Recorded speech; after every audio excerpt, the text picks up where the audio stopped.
Assalamualaikum warahmatullahi wabarakatuh. Alhamdulillahirabbil alamin wa bihi nasta'inu ala umuri dunya waddin.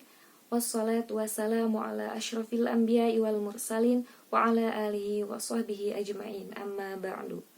Puji dan syukur marilah kita panjatkan kehadirat Allah Subhanahu wa taala karena atas rahmat dan karunia-Nya kita dapat diberikan nikmat sehat dan nikmat iman. Salawat serta salam marilah kita curah limpahkan kepada Nabi besar kita Nabi Muhammad Sallallahu Alaihi Wasallam, kepada keluarganya, para sahabatnya, dan kepada kita selaku umatnya yang mudah-mudahan mendapatkan syafaatnya di yaumil akhir nanti. Amin ya rabbal alamin. Untuk keberkahan, marilah buka mentoring kita hari ini dengan membacakan surat Al-Fatihah bersama-sama. A'udzu billahi minasy syaithanir rajim. Bismillahirrahmanirrahim. Alhamdulillahi rabbil alamin. Ar-Rahmanir-Rahim. Maliki yaumiddin. Iyyaka na'budu wa iyyaka nasta'in. Ihdinas siratal mustaqim. Siratal ladzina an'amta 'alaihim ghairil maghdubi 'alaihim waladdallin. Amin.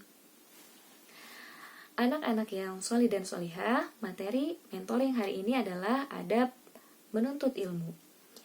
Rasulullah bersabda, "Thalabul ilmi fardhun 'ala kulli muslimin." Menuntut ilmu itu wajib atas setiap muslim. Banyak sekali keutamaan dalam menuntut ilmu. Beberapa di antaranya yaitu yang pertama, ilmu adalah amal jariyah. Jika seseorang meninggal, maka terputuslah amalannya kecuali 3 perkara, yaitu sedekah jariyah, ilmu yang bermanfaat, dan doa anak yang sholih. Yang kedua, keutamaannya yaitu akan Allah mudahkan kehidupan di dunia dan kehidupan di akhirat. Dan selanjutnya, keutamaannya yaitu ketika kita menuntut ilmu, ketika kita memiliki ilmu, maka akan Allah angkat derajatnya. Masya Allah ya, sebenarnya banyak sekali keutamaan ilmu, itu tadi hanya beberapa saja. Nah, karena begitu banyaknya keutamaan menuntut ilmu, maka ketika menuntut ilmu kita harus mengetahui adabnya. Seperti minggu lalu yang pernah kita bahas bahwa pentingnya adab sebelum ilmu. Jadi adab itu adalah kemuliaan atau sifat-sifat baik yang bisa kita peroleh melalui pendidikan. Wujud dari memuliakan ilmu adalah dengan memuliakan kitab. Jadi seharusnya seorang penuntut ilmu itu tidak memegang kitab melainkan dalam keadaan yang suci. Seperti diceritakan dalam kisahnya Asy-Syaikh Imam Syamsu, beliau berkata, "Sesungguhnya aku mendapat ilmu dengan sikap yang hormat, tidak memegang buku atau kertas, melainkan dalam keadaan suci." Jadi ceritanya, suatu malam beliau sakit perut. Nah, kemudian berwudu sampai 17 kali. Mengapa? Karena beliau saking ingin belajar tapi dalam keadaan yang suci. Masya Allah ya.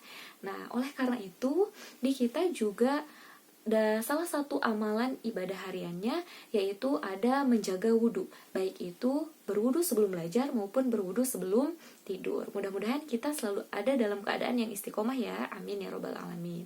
Selain itu, memuliakan kitab itu bisa juga dengan cara yang pertama, yaitu tidak menjulurkan kaki ke arah kitab.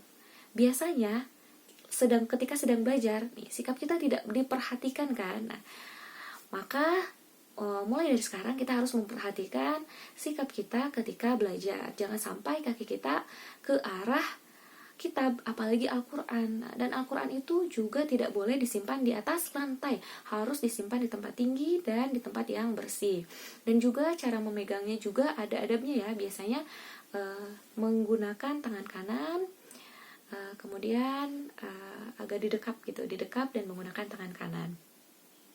Nah, kemudian kita juga tidak boleh menyimpan sesuatu atau benda di atas kitab.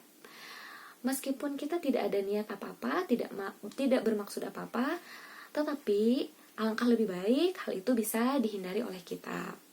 Kemudian juga kita tidak boleh mencoret-coret kitab. Jadi kitab itu di bagian kosongnya tidak boleh dicoret-coret kecuali dalam keadaan yang terpaksa. Juga tidak boleh ada coretan dengan tinta yang merah. Nah, tidak boleh itu. Selain itu juga bisa dengan cara memperbagus tulisan kitab. Tidak boleh terlalu berdempetan ataupun tidak boleh terlalu renggang. Dia rapi begitu. Nah, anak-anak yang sholih, selain memuliakan kitab, maka dalam proses pembelajaran juga ada adabnya. Adab dalam belajar, dalam menuntut ilmu. Yang pertama, itu adalah niatnya lillahi ta'ala. Jadi, ketika kita berangkat belajar, baik di sekolah maupun di rumah, niatkan belajar kita itu karena Allah. Bukan karena paksaan orang tua, bukan karena paksaan guru, paksaan sekolah, bukan. Tapi karena Allah. Insya Allah kalau misalkan niat kita itu sudah diniatkan karena Allah, itu belajar kita akan bernilai pahala. Di pahala kita itu nanti,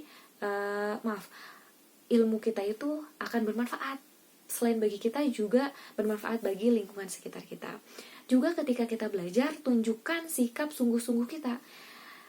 Tunjukkan nih, kita itu bersungguh-sungguh, tidak main-main dalam belajar. Selain itu juga, ketika kita belajar, hindari akhlak-akhlak yang tercela, terutama sifat sombong. Karena dengan kesombongan, ilmu tidak akan kita raih. Misalkan nih, kita sudah memperoleh ilmu, wah kita langsung sombong. Nah, tidak boleh seperti itu. Kita harus rendah hati. Jangan sampai ketika kita sudah merasa kita memiliki ilmu, wah kita sombong. Padahal ilmu kita itu tidak ada apa-apanya ya. Nah, jadi hindari sifat sombong. Kemudian yang paling penting lagi adalah menyimak penjelasan guru. Nah, apalagi dalam kelas yang siswanya banyak. Itu kuncinya ada 3, yaitu yang pertama diam, tenang, dan fokus. Insya Allah, kalau kita melakukan 3 itu, ilmu yang kita dapatkan akan cepat diserap dengan baik. Beda halnya kalau misalkan kita ketika belajar bincang-bincang sama teman di sebelah. Nah, itu biasanya yang menyebabkan fokus kita menjadi terurai. Kita jadi nggak fokus lagi dalam belajar, dalam memperhatikan penjelasan guru. Jadi mulai dari sekarang, mari kita belajar untuk fokus ketika belajar. Gitu. Jadi ketika guru sudah memperingatkan dengan berisik. Nah, itu maksudnya supaya kalian diam, tenang, dan fokus sehingga ilmu yang didapatkan itu bisa diserap dengan baik gitu. Jadi tidak terhambat lagi proses pembelajarannya. Nah, jadi kesimpulannya adalah ketika kita belajar menuntut ilmu itu ada adab. Dahulukan adab sebelum ilmu. Baik itu memuliakan kitab maupun ketika kita dalam memperhatikan guru gitu. Jadi mungkin itu saja yang dapat Ibu sampaikan. Kurang lebihnya mohon maaf jika ada kata-kata yang kurang berkenan. Mari kita tutup mentoring ini dengan mengucapkan istighfar sebanyak 3 kali. Astaghfirullahaladzim, astaghfirullahaladzim, astaghfirullahaladzim. Dan doa penutup majelis. Subhanakallahumma wa bihamdika asyhadu an la ilaha illa anta astaghfiruka wa atubu ilaik. Wassalamualaikum warahmatullahi wabarakatuh.